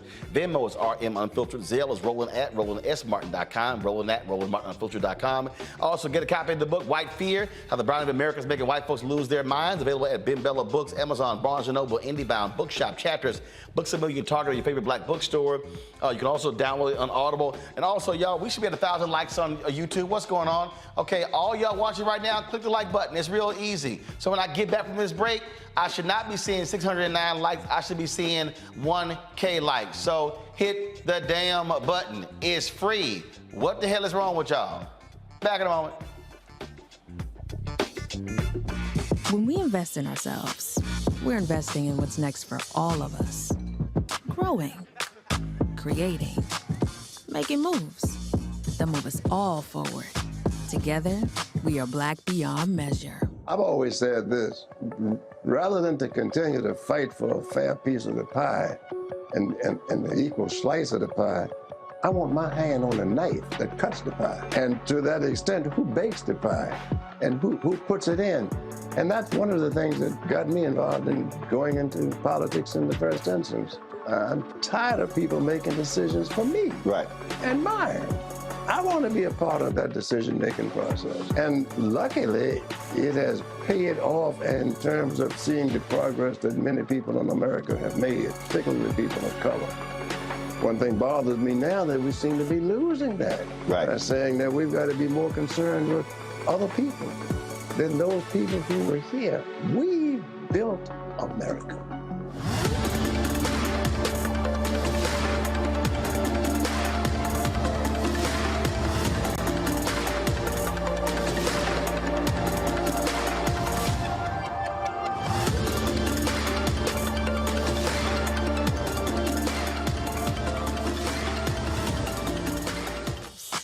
We all shine.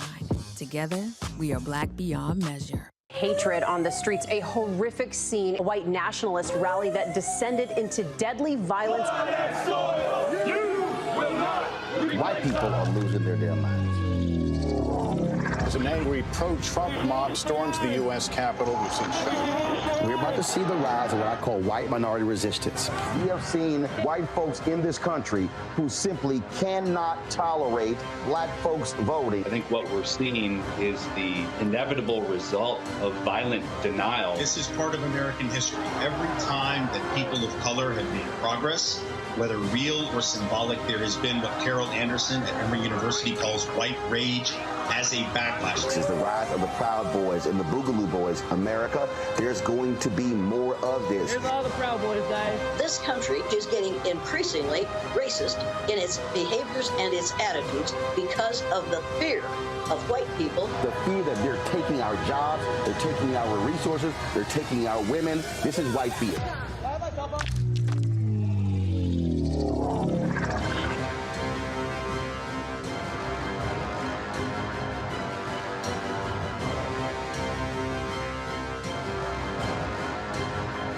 Pull up a chair, take your seat at the Black Table with me, Dr. Greg Carr, here on the Black Star Network.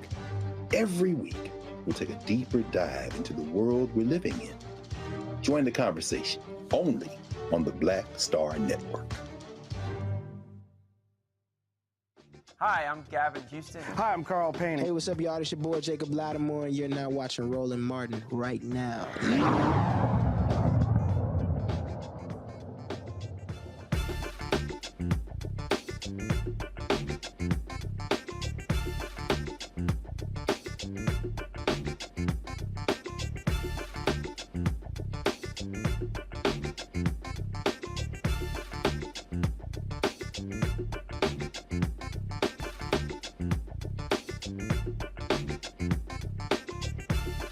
All right, folks, in Florida, congressional districts were rerouted.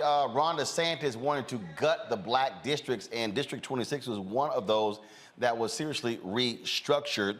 My next guest, she is running against Congressman Mario Diaz-Balart. Christine Olivo says she's the best first person for the job. She is here for CBC. Christine, glad to have you. Again, with the Voting Rights Act been under assault, Florida was able to do this. DeSantis didn't give a damn, didn't care about impacting black folks. Obviously, you're running against someone who gets significant support from Cuban Americans there in the Miami area. So the question is, how are you going to defeat him in November? Thank you so much, Roland, for having me. It is a pleasure. How are we going to beat him? We're going to show up. I am all over the district, putting boots on the ground. I believe that we need to go old school. It is that knocking on doors, phone banking, text banking, reaching the voters right where they're at. And what we are seeing is that there is a common, we all stand on one common ground. We do not want our rights messed with. And right now, from Collier County to Miami-Dade County, women are fighting for their rights. And that is how we're going to win. I am the only woman in that race. I'm the only pro-choice candidate in that race. I am the only Black woman in that race. And women will show up. And we talk about on the ground, what kind of support are you getting from the DCCC? Or do they see this to be a competitive race, or are they ignoring you? So the district went from an R+28 to an R+4. If I tell you that, you're thinking, okay, that's flippable. We can win this with the right support. I get crickets, and I'm just going to be honest. I'm not getting the support, especially not from the DCCC. They specifically... Wait. You said the district went from an R+28 to R+4? Yes. Okay. So we can flip that because 53,000 voters in District 24 have been moved into 26, and those are all Democratic voters. I have reached out to DCCC many times, and they have specifically said that they are focusing on my Latina counterpart who is running in District 27, and that all their focus is going into her race. And I said, well, we can flip this with the right resources. Honestly, I'm not the only Black woman that is not getting the support that we need in Florida. We have Aramis Ayala, we have Naomi Blumer, we have Shantae Munns, Karen Green. Black candidates in Florida, female candidates, are not getting the support that we need. Wow. What are the critical issues you see affecting folks in this district? Number one, we have a housing crisis. The rent has increased by 58%, and we need to tackle that housing crisis immediately. We are seeing evictions daily, one of them being my uncle, who just got served an eviction notice. He is elderly, he's on Social Security, and he's in the district. We are also seeing, with the housing crisis, we also have an income crisis. We need to raise the minimum wage to a livable wage. Those are the main things. Now, our second thing, we have an environmental crisis. A lot of the reason why our community is being moved out is because we have climate gentrification. So everyone that's living fancy on Miami Beach, now they're being flooded and they're moving into our district, which is Midtown, Wynwood, Overtown, Allapattah. They're moving inward and moving us out. We've got to fight climate change. We need bold action. That's the only way that we're going to stop climate gentrification, which is attacking not only our homeowners, but also our small businesses. And lastly, we've got to fight for human rights. I'm not just talking about reproductive rights. I'm talking about our voting rights. I'm talking about our rights to marriage. I'm talking about our basic fundamental human rights that are being attacked day in and day out, especially in the state of Florida. Well, look, it's always an uphill battle, if you will, especially when you're not getting support from DCCC. Fundraising is critical. Where do you stand right now when it comes to fundraising in your race? We've only got 39 days left, and we need to raise about another 250 to 300,000 just to compete, just to get our message out to all the voters. We can win this thing. And let me tell you, we are doing everything we can. But another 250 to 300,000 would get us not only to the Democrats or inactive Democrats, we can now reach the NPAs. The NPAs are going to decide this race. And NPAs, what does that mean? I apologize, non-party affiliates. Those are the people that feel like they are politically homeless. They don't go with the Democrats, they don't go with the Republicans, they go, in between. So we have our non-party affiliates, and let me tell you, non-party affiliates make up 1/3 of the district. Gotcha. Well, look, certainly good luck. Hopefully folks will heed the call. If folks want to get more information about you or even contribute, where do they go? www.christineforcongress.org. You can find me on Twitter at Christine4FL, TikTok, Christine4FL, or Christine for Congress on Instagram. But please check out the website, www.christineforcongress.org. All right, then. We certainly appreciate it. Thanks so very much, Christine. Good luck. Thank you. That particular point there, I've heard from a number of people, Kelly, about the lack of support that the DCCC is giving to black candidates. And I talked to folks and they said, you have candidates who are in, as she described, winnable districts, but if you're starving them and ignoring them, there's no shot at winning. Going from a plus 28 Republican to a plus 4, hey, that's a huge, huge drop. That's impressive more than anything, because you don't hear about that. That doesn't necessarily happen. But it is frustrating that DCCC is cherry picking who they're supporting and who they're not. More importantly, I've seen on a broader scale who they are supporting, and it's very little people that look like us that they're supporting, which is telling, considering that you need people who look like us in order to secure those seats. So with 39 days left, I don't know if there's much that they can do, but this is certainly a lesson that they need to take heed to and apply for the next election cycle come 2024. Matt? I echo Kelly's sentiments, and I especially don't understand why they wouldn't be interested in funneling money to a race where she has 53,000 people who recently moved into the district that are non-party affiliates, especially when Ron DeSantis is very clearly trying to run for president. So presumably the Democratic base there in Florida is energized, and this is an opportunity to really leverage, frankly, his human rights violations and his long history of doing stupid things in Florida. To use Michael's term, he needs to be desanitized. Hopefully the Democrats can buoy that to a victory for Christine and others. The thing here, Michael, again, you need party support. Look, we understand finite dollars, but there are a number of black candidates across the country who say they are not getting the kind of support they need. Yeah, I think that message needs to be really highlighted, and pressure needs to be put on the DCCC and get some explanation on why aren't you supporting these African American candidates. And then at the same time, you know, I've seen interviews dealing with the I don't remember the exact name of it, but it's like the Black Pack or something like that, and you have the Collective Pack. You have Higher Heights. You have Higher Heights, which support specifically black women who are running for office. So you've seen an increase in the number of groups.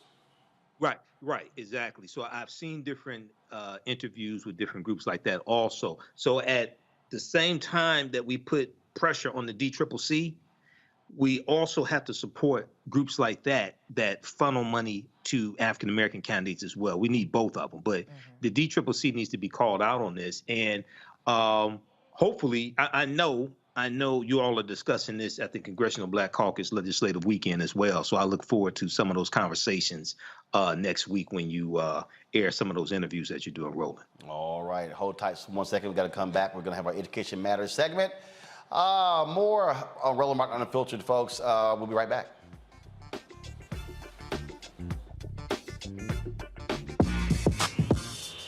When we invest in ourselves, our glow, our vision, our vibe, we all shine. Together, we are Black Beyond Measure. We're all impacted by the culture, whether we know it or not. From politics to music and entertainment, it's a huge part of our lives, and we're going to talk about it every day right here on The Culture with me, Faraji Muhammad, only on the Black Star Network.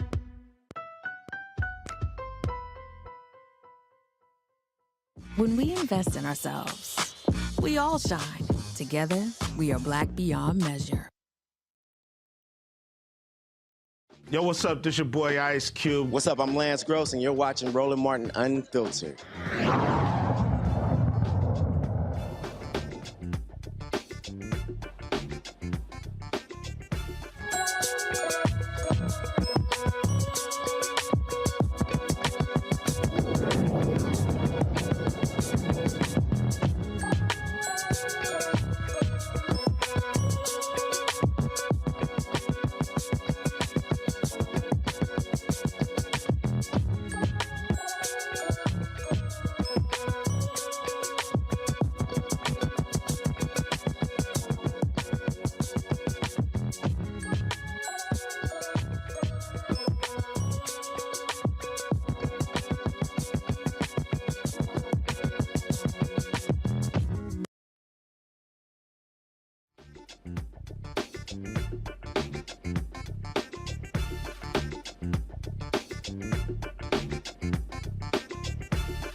Today in our session at Congressional Black Caucus, we talked about a number of different issues when it comes to transportation.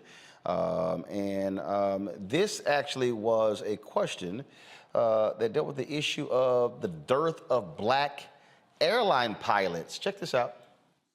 Director of Pilot Outreach. I control all of pilot hiring at Delta Airlines. Less than 2% of the industry are black pilots. In the next 10 years, I will hire 8,000 pilots. We have created a diversity pipeline with Hampton University. We're in the process of creating a diversity pipeline with Elizabeth City State. And next month, we're doing a visit to Delaware State University to increase our pilot pipeline for African Americans. What we do is try to decrease the two largest barriers to entry, exposure and finance. I'm asking you today to help us because airlines cannot do it all ourselves. Can we please get some funding for our HBCU programs who are creating pilots for the next generation?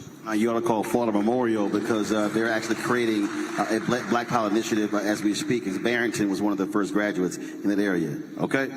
All right. Who wants to, yep. Come on, Mr. FAA. All right.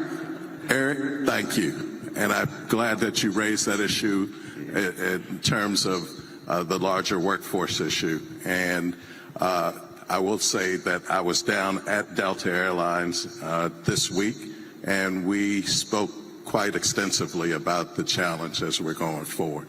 We're looking forward to working not only with Delta and the larger carriers to have them come up with a commitment to deal with the whole issue of pilot shortage, but making sure that minorities get into the workforce to become pilots, technicians, and others who are in the aviation industry.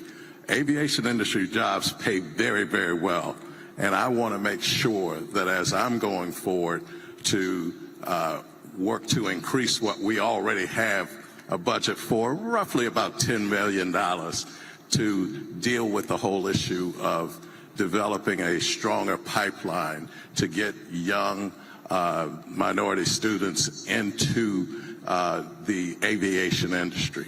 And the other thing is we want to see many, many more women come into our industry as we go forward. So look out for us. I'm going to be... All right, folks. Perfect timing for our conversation today. Trust me, that was not planned. Joining me right now is Cherie Gilbert, Director of Communications and Marketing at the Florida Memorial University, and Dr. Jorge Guerra, the university's Aviation Program Director. Glad to have both of y'all here. That brother right there, again, responsible for hiring all pilots for Delta Airlines.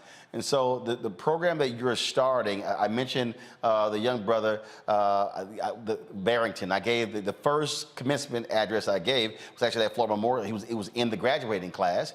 And he talked about how he became a pilot because he said he was working in the mall and this guy came in dressed clean in the suit. And he was like, man, what do you do? And he told him, he said, how much you make? And he told him that. He was like, damn, I'm going to be a pilot. But the reality is you've got to be able to have a feeder program. So talk about what you're starting at Florida Memorial. Well, thank you so much for having us. Before Dr. G gets started, I'll let him give his, we'll talk about his relationship with Urban. He has a special bond with him, and he's our Director of Aviation and Safety Program. So he touches the students directly. We have a lot of partnerships. A lot of big companies are knocking at our door wanting to get our talent. So I'll let Dr. G talk about our talent firsthand because he teaches them in the classroom and has a direct connection with them. Well, Roland, thank you for having us on your program. And yes, we've had a program at Florida Memorial since 1986. And we prepare students not only to be pilots, but we also have an air traffic control program.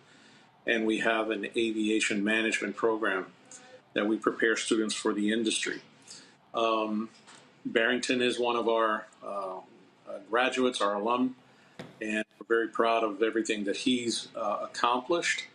And we just want to have more like Barrington come through our program. We do have a lot of support right now from the industry, but we could use a whole lot more. Like you mentioned early in your program, the biggest barrier is financial. And so we need to find ways to help students get through the burden of affording to go through a program that's aviation related. How many students do you have right now go through your program? We have 81 students enrolled right now at Florida Memorial University for all three programs. Gotcha. And you want to grow it to what? In terms of what sort of capacity you're looking to grow it to? I'd love to have 150, 200 students strong. We don't want to make it too large because this is a boutique type of program, and we want to give special one-on-one attention to our students. But we could prepare a lot more students of color, women. We have a lot of females in our program, so we certainly could use more capacity for this program. And so in terms of needs, what do you need? What's that number? And you mentioned, Sheree, in terms of the corporations and knocking on your door, what are you making it clear? And is it not just airlines, but you've got companies that make planes. You've got helicopter companies. So you got a lot of different folks in sort of this space. And so what are you making it clear? What do you need financially to build the program? Well, you kind of consider that to become a pilot, aside from tuition for university costs, it costs a student about $70,000 additionally just to learn how to fly and have enough hours to qualify to become a certified flight instructor and then gain more hours before the airlines are interested in our students. So if we could bridge that gap where we can get $70,000 to each of our students that want to be pilots, that's where the dollars are. Sheree? Yes, well, I'll add to that. We just recently saw an uptick in our enrollment. Just to give you an idea, our freshman class is the largest that we've seen in 15 years. So definitely kudos to our enrollment management staff and our programs that are enticing these students, like our aviation and safety program, to attend Florida Memorial University. Some of those partnerships, we are embargoed, so we can't go into detail about them, but we will be making a big announcement in a couple months with one of these partnering agencies. And Dr. G has worked very hard to bring those type of agencies to our university so that we can entice students to come to Florida Memorial University and take part in our aviation program. Since its inception in our aviation program, we've graduated about 500 students, And about 85% of those students are working in the industry right now. Okay, questions for my panel. Let's see, Matt, you first. Sure. I just learned the other day, trade airspeed for altitude, right, is what pilots learned. So this is a really, really interesting program. I guess the question I have for you is twofold. First, for those who want to be pilots, do you particularly cull from all the students at Florida Memorial, students of all majors, or do they apply for the aviation degree in particular? And to that end, is there any kind of reciprocity for students at other HBCUs that might be interested in visiting or basically doing a domestic study abroad at Florida Memorial for the aviation program? Are there any kind of reciprocity programs? So we don't have reciprocity programs with other universities. There are a number of other HBCUs that have aviation programs.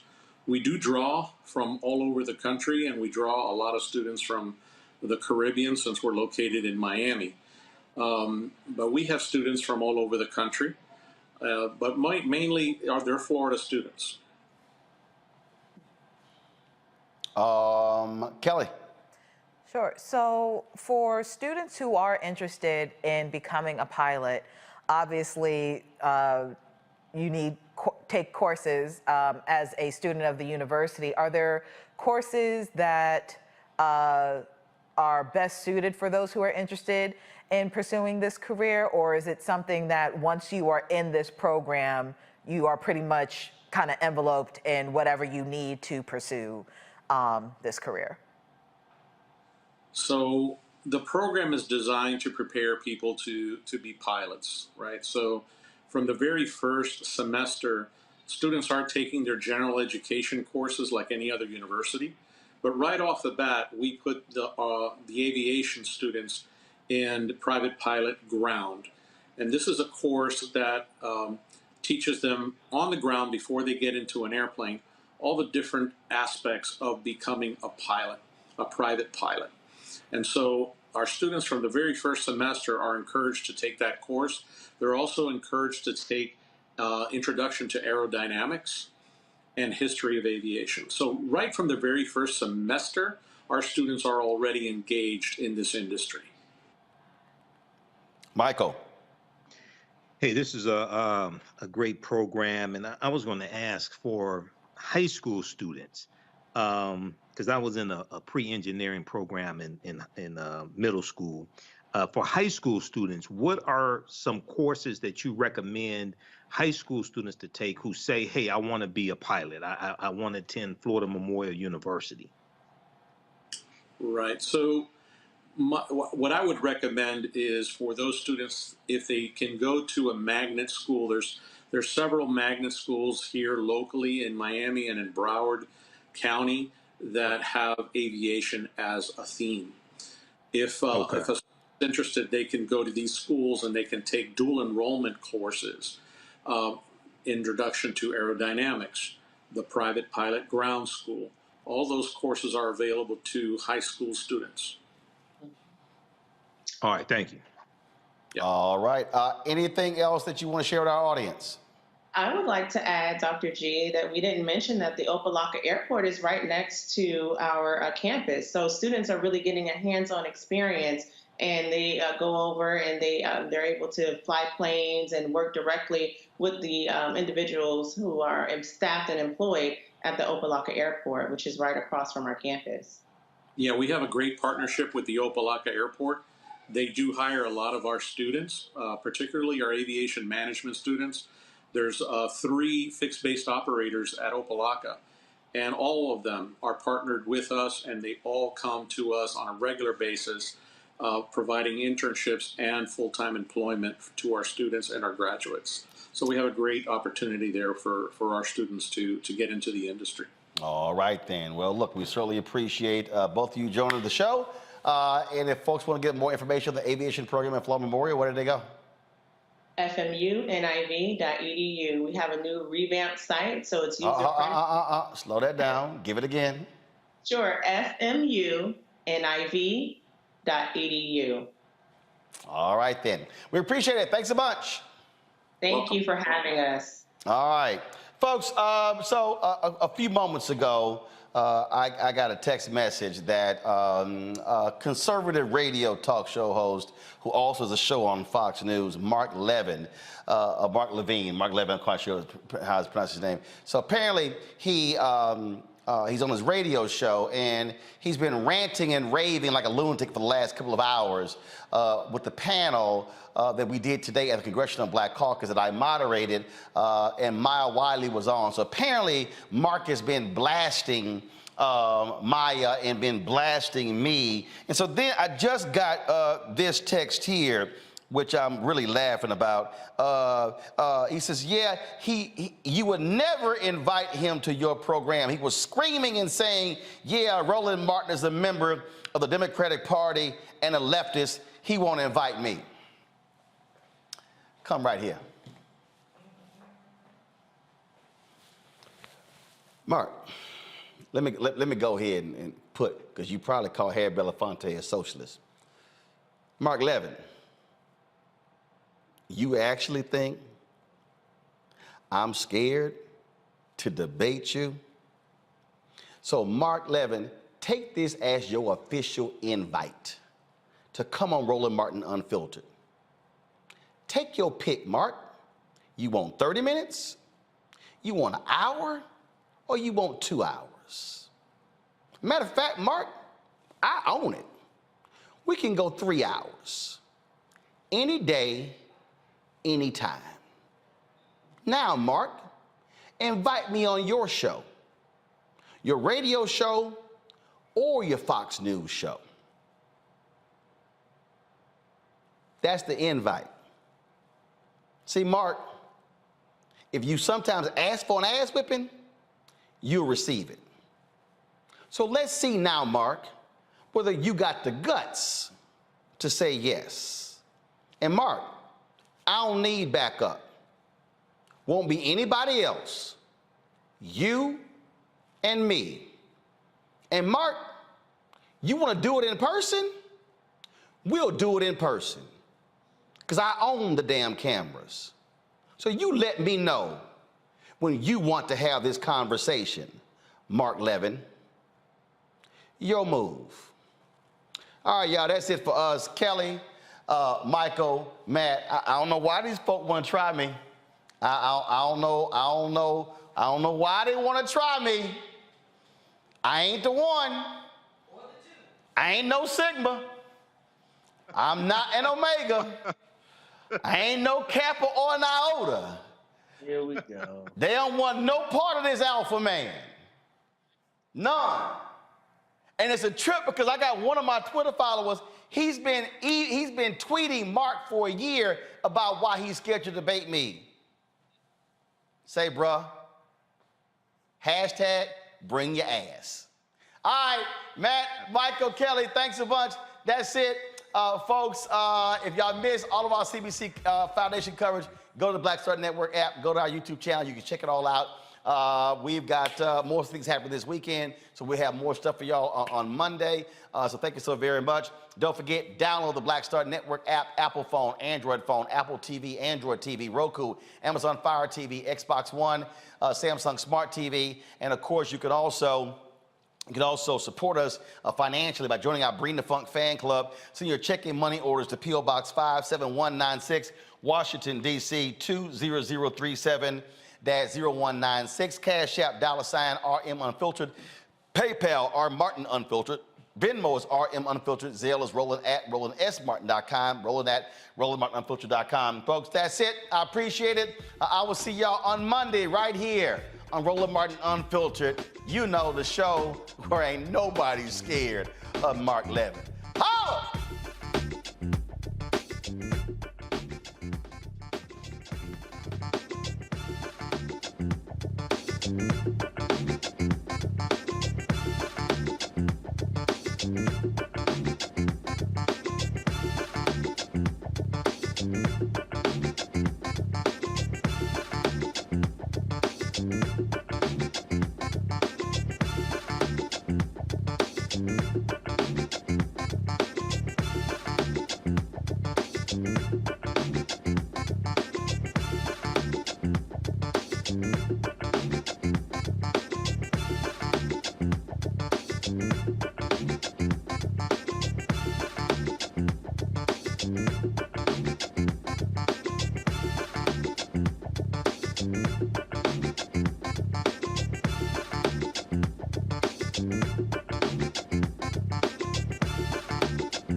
Whatever it is, he's got the